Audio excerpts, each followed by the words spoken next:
حضرت عبدالقیوم ہزاروی رحمۃ اللہ تعالیٰ علیہ، ان کے پاس حضرت مولانا اقبال احمد چشتی، محمد اقبال چشتی سعیدی جامعہ انوار العلوم کے مدرس رہے ہیں، اب اس دنیا سے کوچ کر کے اللہ تعالیٰ ان کی مغفرت کاملہ فرمائے۔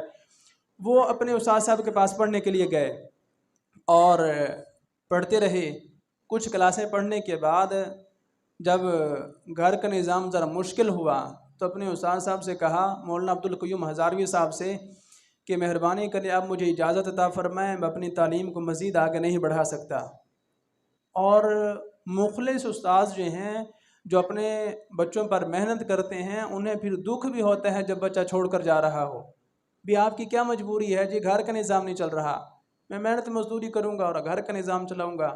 مولانا عبدالقیوم ہزاروی رحمۃ اللہ تعالیٰ علیہ نے، جو جامعہ نظامیہ لاہور کے بانی ہیں، جنہوں نے اس مدرسے کی بنیاد رکھی، ان کی بات کر رہا ہوں۔ فرمایا کہ بتائیں آپ کے گھر کا خرچہ کتنا ہے؟ اس دور میں انہوں نے کہا غالباً 3000 جو ہے وہ میرے گھر کا مہینے کا خرچہ ہے۔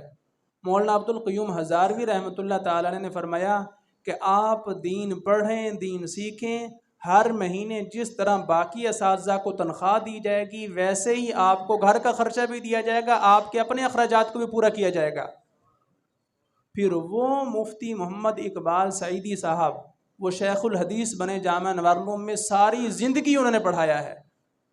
اور ان کے بارے میں فرماتے ہیں کہ ڈیرہ غازی خان کی طرف انہوں نے جلسہ عام سے خطاب کیا تو لوگوں کو کہا کہ آپ مدارس کے ساتھ تعاون کریں، مدارس کے حالات اچھے ہوں گے تو پھر مفتی محمد اقبال جو ہے وہ گائے بھینسیں چرانے کے بجائے وہ شیخ الحدیث بن کر حدیث پڑھائے گا ساری زندگی۔